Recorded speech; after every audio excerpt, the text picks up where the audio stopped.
technically the point of realization of adulthood, is that no one actually knows what you should do more than you do. I mean, it's a horrible realization, because what the hell do you know? It's a terrible realization, and people will often pick slavery, permanent slavery, to the spirit of the Great Father, let's say, over that realization, and it's completely understandable. But the problem with it is that there's more to you than you think, and so if you continue to hide behind that figure, then you never have a chance to understand that there's more to you than you think, far more to you than you think. I want you to think about who you have to be. Because who you've been, Einstein said, the thinking that has brought me this far has created some problems that this thinking can't solve. That in order for this to be an explosive year for you, in order for your business to grow by leaps and bounds, you have to be a different person. You have to die to who you are now to give birth to who you must become. So I want you to think about that. What radical change will take place? What will be different about you?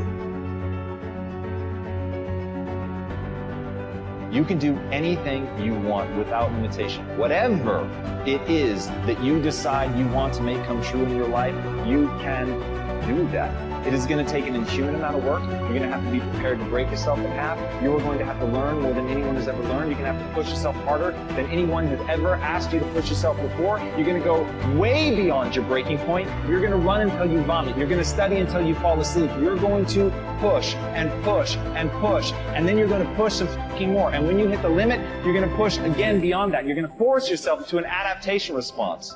And why?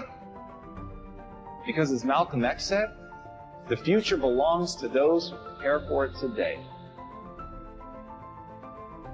We do have a purpose. We may not be perfect people. We may not have perfect situations, but we are still significant nonetheless. And we have been blessed with a rich body of emotions. We have emotions. We're not like roses or plants or bushes that have life without feeling. We have feelings, and when we use them properly, they are very effective in motivating you toward your destiny. Too many religious people are taught to believe that they don't deserve anything. And some religious people even pray that prayer, "Oh Lord, I know I'm not worthy." You want to experience the very best of life, you must believe that you deserve the best. Why is it that most people don't pursue their dreams, or don't do better than what they're doing if they're capable of doing it? I think that many of us don't go the next step because we don't know what to do yet. And I say that the reason that we don't even explore the possibility of what to do is because subconsciously we don't believe that it can happen for us, and we don't believe that we deserve it. I'm saying that you've got to make some conscious effort to begin to work to develop you. Get the action habit. Here's something leaders in every field agree on. There is a shortage of top-flight, expertly qualified persons to fill key positions.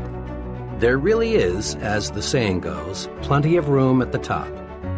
As one executive explained, there are many almost qualified people, but there is one success ingredient often missing.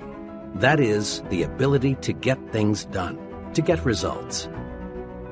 Every big job, whether it be operating a business, high-level selling, in science, the military, or the government, requires a man who thinks action. Principal executives looking for a key person demand answers to questions like, will he do the job? Will he follow through? Is he a self-starter? Can he get results, or is he just a talker?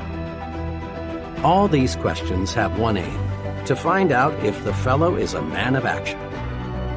Excellent ideas are not enough. An only fair idea acted upon and developed is 100% better than a terrific idea that dies because it isn't followed up. The great self-made merchant John Wanamaker often said, "Nothing comes merely by thinking about it." Think of it. Everything we have in this world, from satellites to skyscrapers to baby food, is just an idea acted upon. As you study people, both the successful and the just average, you find they fall into two classes. The successful are active. We'll call them activationists. The just average, the mediocre, the unsuccessful are passive. We'll call them passivationists. We can discover a success principle by studying both groups. Mr. Activationist is a doer. He takes action, gets things done, follows through on ideas and plans. Mr. Passivationist is a don'ter. He postpones doing things until he has proved he shouldn't or can't do them, or until it's too late. The difference between Mr. Activationist and Mr. Passivationist shows through in countless little ways. Mr. Activationist plans a vacation. He takes it. Mr. Passivationist plans a vacation, but he postpones it until next year. Mr. A decides he should attend church regularly.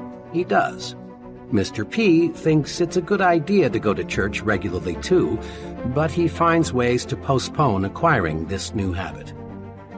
Mr. A feels that he should drop a note to someone he knows to congratulate him on some achievement. He writes the note. Under the same circumstances, Mr. P finds a good reason to put off writing the note, and it never gets written. The difference shows up in big things too. Mr. A wants to go into business for himself. He does. Mr. P also wants to go into business for himself, but he discovers just in the nick of time a good reason why he had better not. Mr. A, age 40, decides he wants to take up a new line of work. He does. The same idea occurs to Mr. P, but he debates himself out of doing anything about it. The difference between Messrs. Activationist and Passivationist shows through in all forms of behavior. Mr. A gets the things done he wants done, and as byproducts he gains confidence, a feeling of inner security, self-reliance, and more income. Mr. P doesn't get the things done he wants done because he won't act. As byproducts, he loses confidence in himself, destroys his self-reliance, lives in mediocrity. Mr. Activationist does. Mr. Passivationist is going to do, but doesn't. Everyone wants to be an activationist.